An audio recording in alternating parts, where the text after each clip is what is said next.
Tell me about your website, What the Flicka. What inspired you to set this up? There's a couple things that that kind of were the catalyst for starting What the Flicka, whattheflicka.com. One was Desperate Housewives was ending, and my character Lynette appealed to the mothers. And when Desperate Housewives ended, I felt like I had a community of mothers, and I wanted to hold on to them. I didn't want to let it go. And the other thing that was a real catalyst was when I had my children, I found it bewildering, incredibly difficult, lonely, depressing. I felt like I was in the weeds, and I sort of kept waving going, this is incredibly difficult. Is anyone out there? Does anyone else experience this? And everyone was like, don't you just love motherhood? I love it.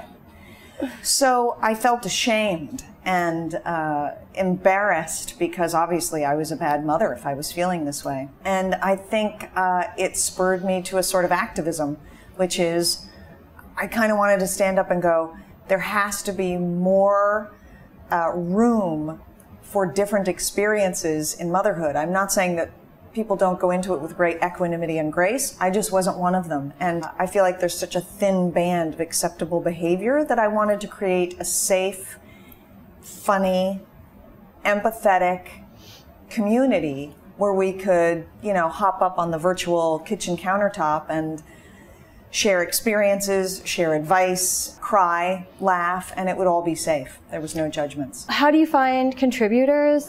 You know, the voice on your site is very specific. It does have that sort of light tone and honest tone. Well, when we first started, we cast out a big net and just sort of saying, send us things if you're interested. And people that we felt shared our voice, we invited them on. I think we started with about 12 contributors, which was terrifying because Digital Media Management, who's the company that I work with, Luigi Picarazzi and Melody Hernandez, were like, well, you have to write 3 pieces a week. Oh my God.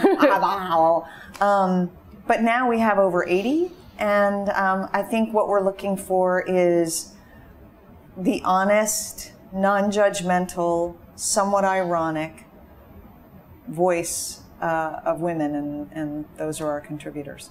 Having this outlet to write in this community, how does that affect your experience raising your children? That's a great question, and I've never been asked that question. Really? Yeah. I don't feel alone. I feel more acceptance. I feel more relaxed, and I don't feel like a freak. I mean, one of the first pieces I wrote was called Drowning in Motherhood, and my pieces on the site are quite honest and quite raw. And I got emails and comments from Turkey, from Spain, from Sweden, from across the globe, mothers going, me too, I feel that pressure. I feel a community. When people talk about feminism, they talk about there are working mothers and there are mothers who stay home, and a lot of times, or I think society likes to portray those as 2 different camps, and sometimes those camps fight too. You know, you talk about creating a community. How can it kind of help break down those barriers and make people accept that it's one group and not? Yeah, when you look at something like The Good Mother, which is alive and well and it's got us all under her thumb, I think the reason when you challenge it, that it's a feminist thought, is because as a good mother, when you're putting everybody else's needs before yours, when you're always nurturing, when you are in service, you are by definition not equal. So feminism comes in and goes, equality, right? Equality for women on all fronts. So you kind of standing up and going, I don't want to do that, is a feminist thought. There's qualities of good mother, which as we know, it's nurturing, it's patient, it's self-sacrificing. And then there's the qualities of the good professional, right? Which is driven, which has goals, which is somewhat, I'm going to win, other people are going to lose. So you can see how they're not concomitant. So by definition, I think society goes, well, a good mother is not a working mother, because the qualities are completely different. Right. And I have to say, I think even the term working mother, which seems sort of like, this is a great thing, look, the working mother, I think it's sexist, and I think it's debasing, and I think the way you can point that out is by seeing the redundancy and the ridiculousness of the term working father. Right. I mean, you don't say working father.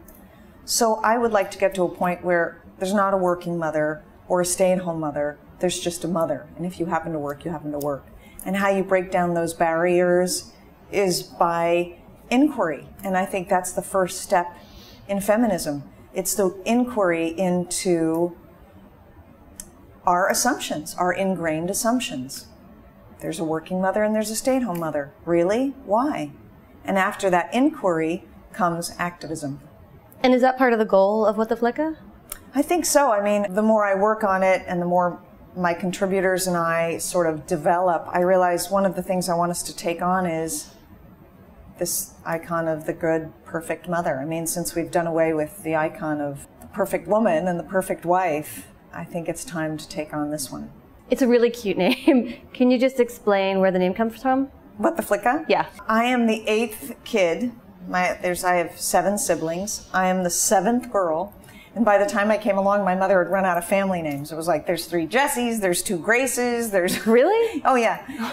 So she went, I don't know what to name her. So she named me Flicka, after actually the opera singer, Frederica von Stade, whose nickname is Flicka. Oh my gosh. And then I think our local parish priest went, you know, that's not a Christian name. So she said, oh, okay, Felicity, but we'll call her Flicka.